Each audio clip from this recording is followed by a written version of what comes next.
10 minute চার্জে 3 ঘন্টা গান শোনা যাবে। এটা কি সত্যিই কাজে আসে নাকি কাগজে লেখা? আজকে কথা বলবো Redmi Buds 6 Play 80WST নিয়ে। আমি রিভিউ করি সাধারণ ইউজারের দৃষ্টিতে, ভালো হলে ভালো বলবো আর খারাপ দিক থাকলে সেটা তো অবশ্যই ক্লিয়ার করব। তাই ভিডিওটি না টেনে সম্পূর্ণ ভিডিওটি দেখুন। ভিডিওটি শুরু করার আগে একটা রিকোয়েস্ট থাকবে, চ্যানেলে নতুন হলে অবশ্যই সাবস্ক্রাইব করবেন আর পেজ থেকে ভিডিওটি দেখে থাকলে অবশ্যই ফলো করবেন। সো বেশি কথা না বাড়িয়ে মূল ভিডিওতে চলে যাই। এই TWST মূলত কার জন্য? আপনি যদি চান বাজেটের মধ্যে ব্র্যান্ডের TWS, long battery backup, daily music ও কলের জন্য স্টেবল পারফরম্যান্স, তাহলে এই ভিডিওটি আপনার জন্য। প্রথমে এটা ডিজাইনের দিকটাতে আসি। ডিজাইনের দিক থেকে Redmi Buds 6 Play সিম্পল আর ক্লিন, হাতে নিলেই একটি প্রিমিয়াম ফিল পাওয়া যায়। এটি খুবই লাইট ওয়েট, খুবই সিম্পল। Xiaomi মানেই মিনিমাল লুক, কানে পরলেও হালকা লাগে, লং টাইম ব্যবহার করলেও কানে কোনো চাপ লাগে না। এবং এই TWST তে ব্লুটুথ ভার্সন হিসেবে ব্যবহার করা হয়েছে 5.4 স্টেবল কানেকশন, যে কোনো ডিভাইসের সাথে খুব সহজেই কানেক্ট করা যায়। তাই গান শোনা, কল করা বা ভিডিও দেখা কোনো ল্যাগ হওয়ার সম্ভাবনা নেই। ল্যাগ হওয়া আমাদের চোখে পড়েনি। এই ইয়ারবাডে আছে 10 মিলিমিটার ড্রাইভার।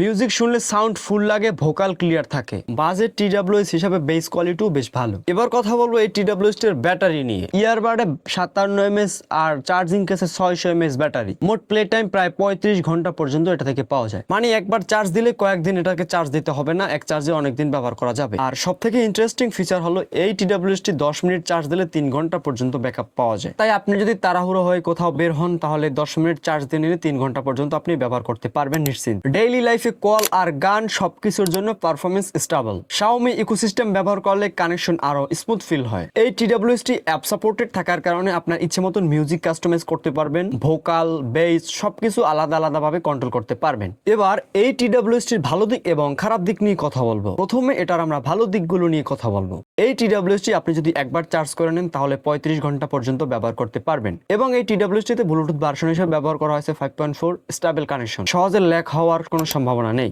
10 মিনিট চার্জ করে নিলে আপনি 3 ঘন্টা পর্যন্ত ব্যবহার করতে পারবেন। এইবার এটার খারাপ দিক নিয়ে কথা বলা যাক। এই TWST তে ANC থাকলে আরো বেশ ভালো হতো, তবে বাজেট রেঞ্জ হিসাবে এটা বড় কোনো সমস্যা না। এই বাজেটে অনেক TWS আছে কিন্তু সেখানে চার্জিং হয় স্লো, নয়তো ব্র্যান্ড ট্রাস্টেড নয়। এই জায়গা থেকে Redmi Buds 6 পেলে ব্যালেন্স অপশন। আপনি যদি চান বাজেটে Xiaomi TWS, long battery backup, fast charging সুবিধা, তাহলে এই TWST আপনি দেখতে পারেন। আর যদি আপনার ANC দরকার হয় তাহলে এর থেকে একটু হাই রেঞ্জ দেখতে হবে। তো আজকের ভিডিওটি এই পর্যন্তই। ভিডিওটি ভালো লাগলে লাইক করেন, পরবর্তীতে কোন গ্যাজেটের রিভিউ চাচ্ছেন অবশ্যই কমেন্ট করে জানাবেন। চ্যানেল থেকে ভিডিওটি দেখে থাকলে অবশ্যই সাবস্ক্রাইব করবেন, পেজ থেকে ভিডিওটি দেখলে ফলো করবেন। দেখা হবে নতুন কোনো ভিডিওতে, ততক্ষণ ভালো থাকুন, সুস্থ থাকুন। আসসালামু আলাইকুম।